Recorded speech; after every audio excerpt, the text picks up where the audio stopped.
Podcast of Sports with your host Jay Pops. Guys, I'm here. Yes, guys, I've taken off of work. I did not have to go in today. I took off for solely this year, okay? However, my little girl had a doctor's appointment. Hey man, I had to come in to the kids, I had to come in to my wife. She asked me to go ahead and go with her. Guys, look, I would tell you this to all the husbands in the world, to all the dads in the world.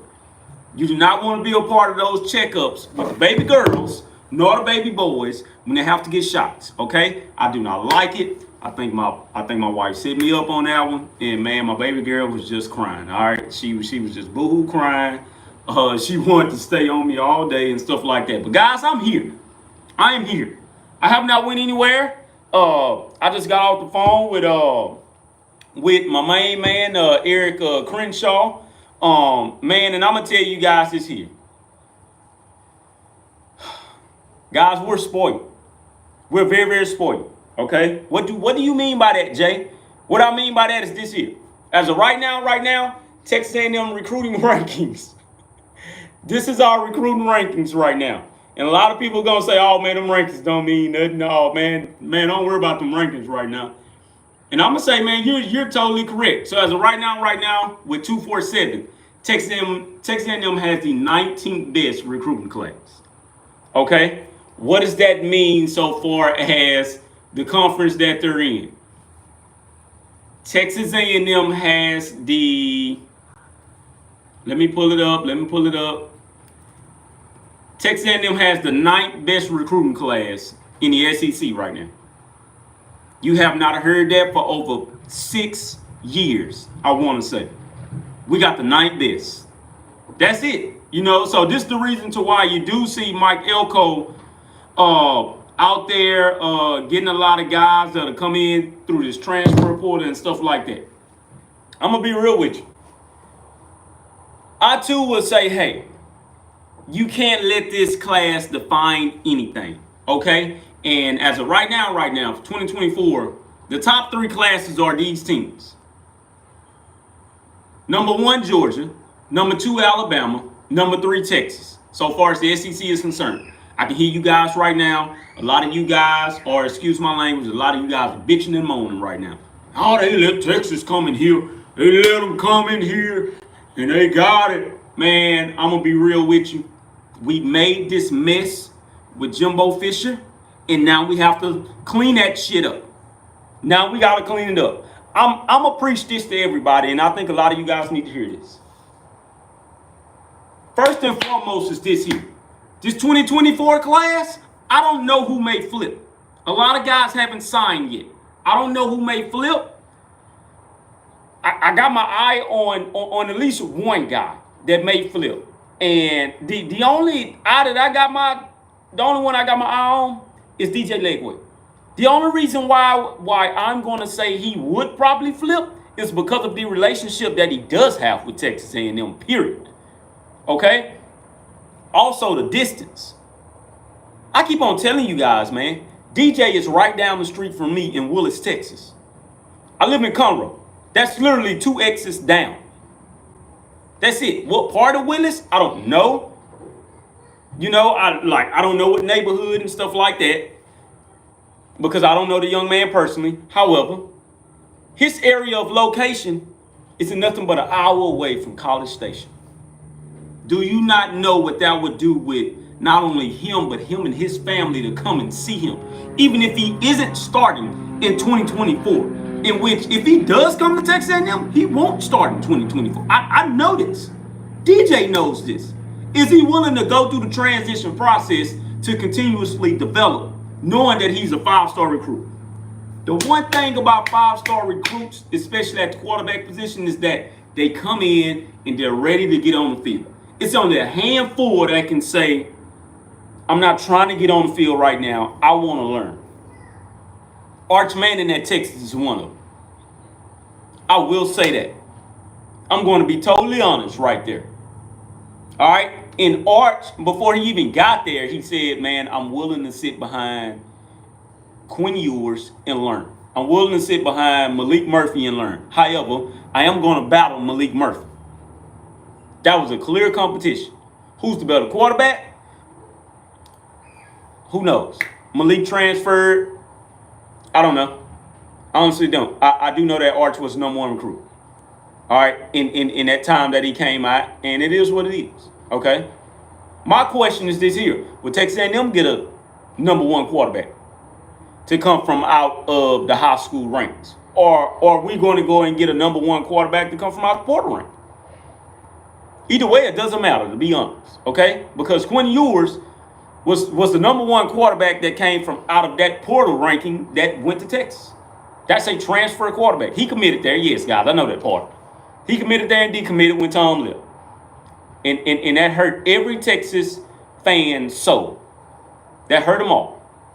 What we're seeing right now, with guys decommitting from the 2024 class like they've done, that hurts us. I'm still in love with high school recruiting. I don't know if you guys can tell that by now. I'm still in love with high school recruiting. I love that. I like the portal. It's just taking me some time to get used to. Okay? I like it, man. Don't get me wrong. But however, I just feel like that overshines the guys that are coming out of high school. And that's what I don't like. I don't like it, man. When I'm seeing it, oh man, the top two for Walter Nolan, for instance, is such and such. He's down to Oregon and Ole Miss. And they put that out a day before early signing day period. Now, a lot of people don't like early signing day. Me personally, I like both of them. I have no problem with it. The thing about it is that when you get new coaches, they don't have time. So this is the reason to why the transfer portal is going to continue to work both ways. Okay? And like I say, man, what we're seeing right now is that Mike Elko is doing everything he can. His staff is doing everything they can. Elko still doesn't have a defense coordinator. He has an offense coordinator, but he still doesn't have a defense coordinator. He's a defense coordinator himself, though. So he can go and recruit the guys to be on defense, just like when Jimbo was here and he recruited guys to be on offense. Okay? So it's one of those we have to understand the entire process. With Texas A&M being at number 19 right now and on 3. The on 3 rankings, Texas A&M is currently sitting at number 15. They only have 15 commits, and they're sitting at number 15. Guys above them have like 19 commits, 21 commits, 21, and the list goes on. It's 20 plus. So what is it? So what do people tell you guys all the time? It's not about the quantity, it's about the quality. This is what Mike Elko wants, and Mike Elko understands that he will not be able to get a lot of guys that he may want in this cycle as well. However, he has to look to that transfer portal to fix certain needs in a position. And that's just that. And you guys are going to have to understand that, man. You're going to have to understand that. Now, next year, 2025, that's the class we need to focus on. However, before that class gets here, a bowl game needs to be played, and which is the one coming up, the Texas Bowl, and a 2024 season needs to be played. Okay? This is going to all depend on how the 2024 season goes. And I'm going to tell you right now, Mike Elko has my respect as a defense coordinator. As a head coach, I'm not giving any head coach the respect that I gave to Jimbo Fisher because I feel like I got burned. Okay? So my respect and my loyalty to a coach, you're going to have to show me. You're going to have to show me. You're going to have to show this university. You're going to have to show this fan base, period. And I'm one of those guys, man. You have to show me. If we're going to talk that blue-collar shit, then we got to damn sure walk it. And we better walk it in 2024. We got to walk it. You better be able to walk it to where you're showing these commits for 2025 class that, hey, man, I told you that we were here. Now, I'm backing you. I'm backing you all the way. But you're going to have to earn every bit of that backing, man. I will not back down this year. I will not back down. All right? And it is what it is. To the guys that are signing in this 2024 class, understand that you guys are the crown jewels of this class. All right? And we have to keep it going here. You guys are the crown jewels. All right? So let's go through a couple of guys here that we do have committed. All right, because I don't want to, sober on that and stuff like that, man, and try to make it look like I'm bashing the team, because I'm not.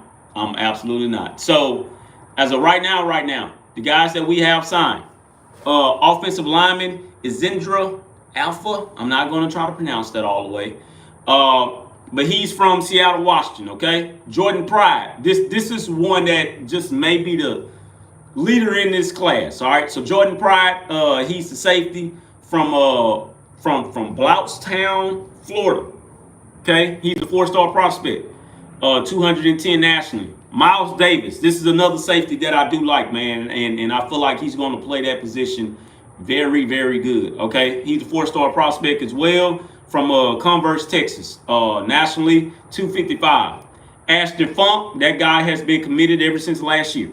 Okay, this is one that I expect to go hard on an offensive line. Also, a lot of people keep on forgetting that we haven't even seen T.J. Shanahan step on that field for the offensive line position. I think a lot of you guys forget that. T.J. Shanahan is still here. He hasn't got his time to get out there and start yet. It's a lot of these guys that really haven't got their chance yet. So I understand people are trying to bash A&M and saying next year they may not come in and do this and do that. And I get to Evan Stewart here in the transfer portal in a little bit here.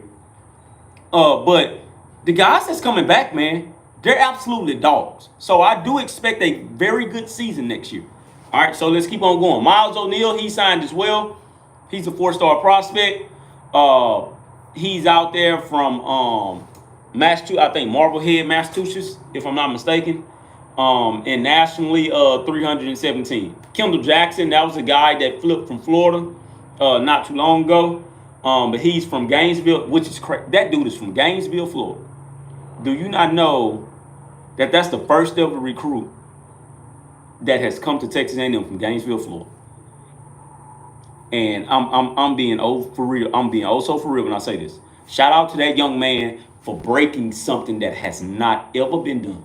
That is the first guy from Gainesville out of the Florida Gators backyard. And yes, I'm pretty sure he came because of the position coach and stuff like that. So that's crazy. Yes, Chase Basantis, he is out the portal. Shout out to him as well, man. But that guy's here. So another one here, tight end from I think that's Ithaca, Illinois, or something like that. Eric Corner. He's a 3-star prospect, 423 nationally. Jordan Lockhart, I think this is a very underrated linebacker. And don't get me wrong, man, the guy that really, really recruited him was DJ Durkin. Man, I'm not sure if DJ Durkin is going to stick around or not. But Jordan Lockhart, he is signed, people. He's from Bellflower, California, and he's from a national school out there, which is St. John Bosco. To my understanding, we've never signed a kid from St. John Bosco ever. So shout out to Jordan Lockhart for coming down here and listening to everything that Mike Elko had to say. I can't speak enough about that. All right, so I love that commitment. I think he's going to turn out to be just like Terrion York. Okay, Terry Bussey. We're waiting on him until February. That's the original National Signing Day. For the ones that did not know. Dominique McKinley. He's from Lafayette, Louisiana. Shout out to Lafayette. My barber is from Lafayette. Now with this one here, this is what I will say. And LSU fans, you guys are so damn stupid at times, man. You guys are so damn stupid at times. For you guys to be all on the damn social media and talking about, oh man, and you guys talking about Billy Lucci. Oh man, that shows you what he thinks about the Louisiana kids. Why would any kid from Louisiana want to go there? Well, I'm here to tell you this here. Edrin Cooper, he's from Louisiana, and if I'm not mistaken, Edrin might be the first damn linebacker taken off the damn board. So that goes to show you why any Louisiana prospect would want to come to Texas A&M. Hell, we put Edrin Cooper into the guy. Well, not we, but Texas A&M has put Edrin Cooper into the conversation of going on the board in the first damn round and being the first linebacker taken. So that's the reason. That's one of them. Also, Jacoby Matthews. He's here. Jacoby will probably go in the first or second round, depending on how the season looks next year. Also, Bryce Anderson. Bryce is from Louisiana, if I'm not mistaken. He's from Louisiana as well, but he lives in Beaumont. He originally committed to LSU as well, but decommitted. Bryce has been a stellar standout at safety. He's going to be another one going in the first round. I know that for sure. He's going in the first. You know? So, when you guys talk about this BS, oh, why would any kid want to go there? Well, I just told you right there. Also, another kid, running back, Le'Veon Moss. Le'Veon will go high second round. He's not going to go first, and I know this. He's going to go high second round when he comes out. So that's another reason. So when you guys say this BS that you guys want to say because you all are such dumbasses at times, then that's the entire reason. So Dominique McKinley, if you're listening, young man, come on down to College Station and be great. As of right now, he will not sign until February, and that's fine, you know, but it's a lot of people that's in contact with him. Alabama is one. LSU is the other one. They're going to be there regardless. And Texas is the third one. Everybody wants him. Hell, we want him too. That's why we were so happy when he committed to us. So, you know, it is what it is on that. Dalen Evans, man, I'm confused on that young man. I don't really know which way this is going to swing. Now I've read something from Steve Wilfong where he's saying that he has told him or told other people that you know, he's heard from Texas, and I think he had went on a visit to Texas. Texas has been his dream school ever since he's 4 years old. It could go either way. If he signs with us, he signs with us. We're happy to bring him along. But if he doesn't, man, it is what it is. Okay? Especially after he made that statement. That further lets me know that he may just end up signing with Texas. You know, he may end up flipping his commitment to Texas. If he does, fine, man. It is what it is. You know, it's no love lost there. You know, shit, we wanted Harold Perkins bad. We didn't get him. He went to Louisiana. You know, burned the hat on video. Now, I hope he doesn't do that. I hope he does not do that. If he does that, man, when they see you, they're going to see you. But it is what it is, man. Hey, as long as you're staying in the state of Texas, man, go be great. Go and be great. All right. So, Blake Ivy is another one. He hasn't signed yet. I'm not sure of when he's going to sign. Ty Anthony Smith, I'm hearing whispers about him as well. And this is probably due to DJ Durkin not being the defense coordinator. DJ went out and got that guy. And I give DJ all his credit. He went out and got him, and he found him. I'm hearing that he may go to Texas. If that is true, then hey, it is what it is. Tristan Jernigan, he hasn't signed. I'm not sure why. I don't know what he's waiting on either. But he's from Mississippi. I'm pretty sure Mississippi State has reached out. Ole Miss has reached out. But Alabama is the prime suspect there. So if he doesn't sign with us, most likely he will go to Alabama. Okay. Ernest Campbell, I'm not sure of when he will sign, but I am sure that Ernest will end up signing with Texas A&M. Okay. There's a couple of transfer guys here. Guys, I haven't been on here in a long time. I know. A couple of transfers here. Will Lee from Kansas State. Garrett Miller, he had just committed on yesterday. He's a tight end from Round Rock, from Purdue, but he's from Round Rock, Texas. That should be a good one. Cyrus Allen, the wide receiver he's from New Orleans, Louisiana. So once another Louisiana prospect, my guys, LSU fans, another Louisiana prospect. So he's here. Trey Jones, he's a safety. He's transferred here as well. He's from Alabama. Javon Harvey, I'm pretty sure everybody seen when he had committed. He's a transfer as well, wide receiver. And Alex Howard, the linebacker from Youngstown State. He's from Cincinnati, Ohio. He's making his way deep down south as well. So Javon Harvey, he's from Old Dominion. Just let you guys know where they're from. Trey Jones, he's from Central Michigan. Cyrus Allen, he's from Louisiana Tech. That's a wide receiver. Gary Miller from Purdue. Will Lee from Kansas State. And things of that nature, okay? So, like I say, you guys, just continue to watch here, okay? I will most likely probably go ahead and just do a recap when a lot of these guys actually just official sign. DJ Lagway, he will not be signing until 3:30. I want to talk about another thing here, man. So with wide receiver Evan Stewart officially hitting transfer portal. I seen something that he had posted on yesterday as well, saying keep going one. I'm not sure what that means, but I'm here to tell you this here. I don't believe Evan Stewart will come back. Okay, now anything can change between that time frame, but we don't have a wide receivers coach right now. I'm pretty sure that Evan has probably been anticipating that ever since Jimbo had got fired. I'm not gonna lie to you. I have heard that he never just really got along with Damian Craig. That was a wide receivers coach. And I'm hearing a lot more other things, and a lot more other things I will not put out there, okay? Because I feel like that's between him and himself. But what do we do so far as replacing Evan Stewart? Go out and find you another dynamic wide receiver, okay? Mika Hudson, he's off the board. Ryan Wingo off the board. Ryan Wingo wouldn't come here no way. He was absolutely going to Texas, okay? Only other team that had a shot with him was Missouri. That's it.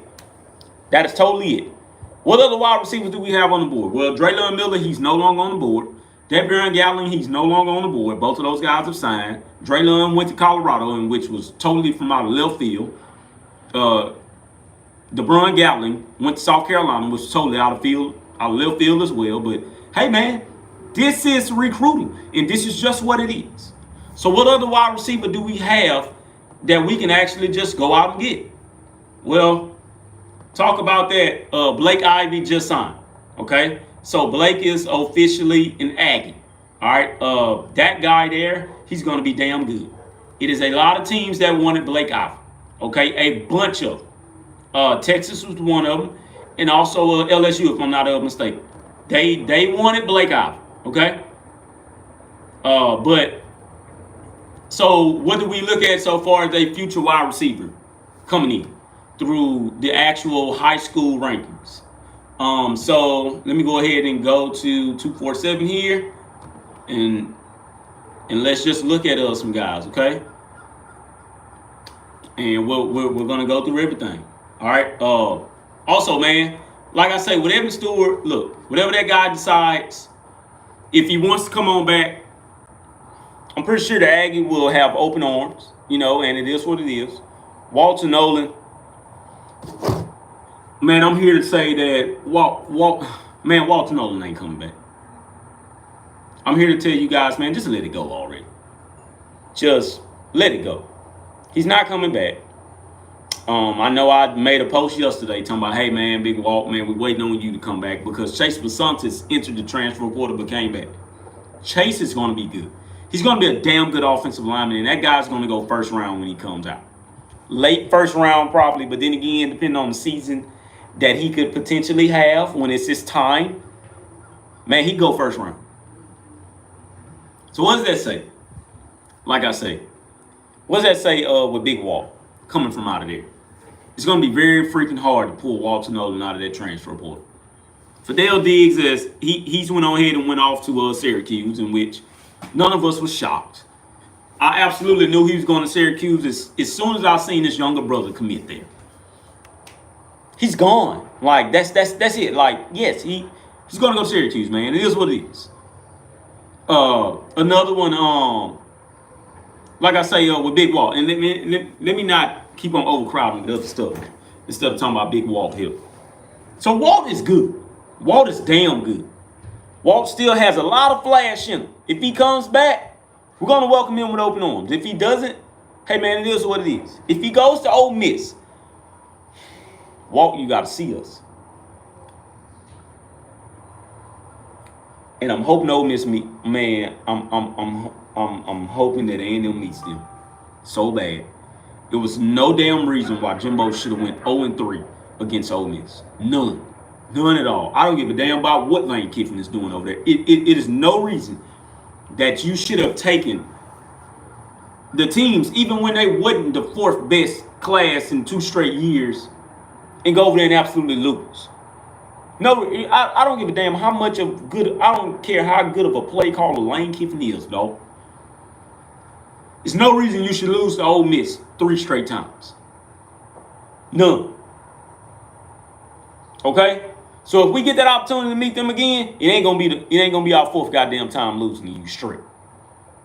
Trust me, Elko will right that wrong. We should have rolled them this year. Should have rolled a lot of them this year. But we didn't. So we'll move along. If Walt goes at all, you talking about love being lost? It's a lot of it. I feel like that's a slap in the face. I feel that way. That is a big slap in the face to me. To go commit to a guy that said this and that about your team 2 years ago, but then last year he tried to clean up his shit and say, oh man, that's one of the best defensive lines in the country, blah, blah, blah, blah, blah, blah, blah. Man, you kill me with that fake shit, man. No, man, say what you really want to say. Just like you said it to Bryce Anderson. And that's the guy that would never forgive you on belief. You know? So, if you're going to be real, man, be real about it. I'm going to be real about mine. I don't like Lane Kiffin. I don't. He's a good head coach. He's a good offensive-minded head coach. I would give him his props. He has taken Ole Miss to heights that they've never seen before. Never. Not in football. Hugh Freeze tried to do it. But Hugh Freeze couldn't keep it going. Lane has kept it going for 2 years straight. So I give him his credit. But I don't like you, man. I do not like that dude, man. I don't. He does this too much. He's all about this. And I don't like it. Only way to shut him up is to whoop his ass. We won't get that shot next year because we ain't got him on the schedule. And it is what it is. But like I say, if Walter Nolan goes there, I feel like that's a slap in the face to Texas A&M. I feel like that's a slap in the face to those guys that was in that locker room with you. That's how I feel about it. But if he goes to Oregon, hey man, so be it. It is what it is. Like I said, if he comes back, it is what it is as well. But I mean, man, okay. Whatever. So man, we keep on moving. And like I say, let's look at the guys that are potentially that Texas A&M potentially are looking at. So with the prospects here, a lot of these guys went off the boards. Ed Solomon Williams, he's a guy that's a 4-star prospect from out of Tampa, Florida. Nationally 150 ranked overall. I don't know if he's gonna sign that guy or not. I don't know. I haven't really heard anything. I mean, I'm hearing it and it sounds good to me. I hope we sign him. I hope we can get him in here. I just don't know when this commitment date is. He hadn't put one out there, not that I know of. So, man, it is what it is on that. Will we ever sign as many defensive linemen as we did once before? I'm here to say that it can happen. You got to build the momentum, though, for that to ever happen again. You have to build a strong momentum. All right. Anthony Carey, the 3-star running back from Tampa, Florida as well. I think the confidence level is Texas A&M, but man, it's one of those. We will see. We will see. Uh, Another one that, like I say, with the wide receiver position that we're looking at here is, man, there's probably none in this class. We probably will not sign a wide receiver in this class. Nope. I don't believe we will. We will not sign a wide receiver in this class. No, so oh, I'm sorry. Ernest Campbell is the wide receiver. My bad. I'm so sorry about that. So Ernest Campbell is the only wide receiver that will sign in this class. We went from having 3 wide receivers in this class down to 1. So once again, on the cornerback from out of Atlanta, Georgia, Terrence Kill Jr. That's going to be a name to watch. Probably not now, but by February, just to see where that guy is going to go to. So he may be a part of this class as well. He's a 3-star corner, and like I say, he may just be a part of this class as well. So, man, it's all about the timing of things. I still don't agree with how the way. Well, no, I still don't agree with the timing of Ross Bjork firing Jimbo Fisher. I just don't. Now, were guys going to transfer anyways? Yeah. And it was going to be quite a few. But I just don't agree with the timing. But in all retrospect, was it time to let him go? Yeah. I'll still be the one to say I think he maybe should have got one more season. But then again, Jimbo was just never going to fix that offensive line. He was never. I don't care how many 5- and 4-star prospects he came in there for the offensive line position. And I've always asked myself, why don't we never get a 5-star offensive line? Only one we've had is Kenyon Green. That is it. Every other offensive lineman have been 4 stars and 3 stars. We've never got a 5-star offensive lineman to actually commit. Once again, except Kenyon Green. That's it. In those later recruiting classes, we never seen one again. That always dazzled me, but Jimbo doesn't know how to get a coach to coach that area. That's his biggest downfall. His biggest downfall was play calling, dude. But that's a whole nother story. But man, I believe in Mike Elko. I just have to see it. I've been burned once, and you ain't gonna burn me twice. That's my mindset. But I think we'll be good. It's still early, and we just have to prepare for February. Now, like I said, man, it could be a massive flip that's going to be done by the end of the day from Texas A&M. We just don't know yet. But if we do flip DJ Legway, what does that quarterback room do at this point? Because we already got Miles O'Neal. He signed with us. We already have Marcel Reed. He's still there with us, and I know he's waiting his time. And we got Jalen Henderson. He's waiting his time. Now, the guy that's going to start next year is Connor. Has Connor came out with a post talking about him coming back? No, he has not. But I've heard many great things about Connor, and I don't believe Connor is going anywhere. But what's really going to happen, in my belief, is going to be totally different. All right, so, man, we're going to see. But shout out to all of the teams that's in the top 10. But shout out to all of the teams that's in the top 15 as well. And this is what it's all about. This is what it's all about. Like I say, we'll focus on 2025, see what we have there. We'll still focus on a lot of transfer portal guys, see where those guys are going to go, stuff like that. So after the spring games, transfer portal opens up again. We'll see who's all in there, and we'll take some more guys from out of that. So, guys, we'll see, man. But I do believe that 2024 will be a good season. I already have in mind which games I'm going to try to go to. Notre Dame is the first one, of course. LSU is the second one, and I think Texas will be the third one so far as the home games are concerned. For the away games, I'm going to get up there to South Carolina. I've been saying it for years now, but I'm going to go ahead and get up there to my boy E. He's been inviting me out there for the longest, and I'm going to go ahead and get up there to him. Okay, so like I say once again, we'll see what's all what. But if we don't sign DJ Legway, I wouldn't be shocked if A&M was to call up the guy that left for USC quarterback. I can't think of his name right now, but I wouldn't be shocked. I wouldn't be shocked to see Zachariah Branch going to the transfer portal neither. I wouldn't be. I would not. So, hey, like I said, it is what it is. But Aggie fans, man, we're gonna get through this. We're gonna get through it. You know, we just gotta roll with the punches. It's our turn now. It is our turn. We've rolled with the hype in recruiting, and now it's time to come on back down and hit the refresh button, because that's basically what we're doing, and it is what it is. So I love all of you guys. Shout out to the guys that have signed with us. Aggie, baby. Woo!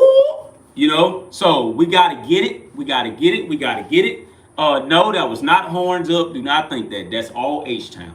Okay? So horns down always. We're going to do that. And it is what it is. Thumbs up, Aggie Nation, you know? Woo!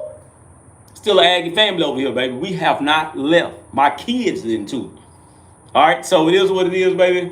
One love to you. Once again, make sure you subscribe to the show. I love all of you guys. I will be back a little bit later on today, and I'm going to record another episode. So, hey, hashtag gig.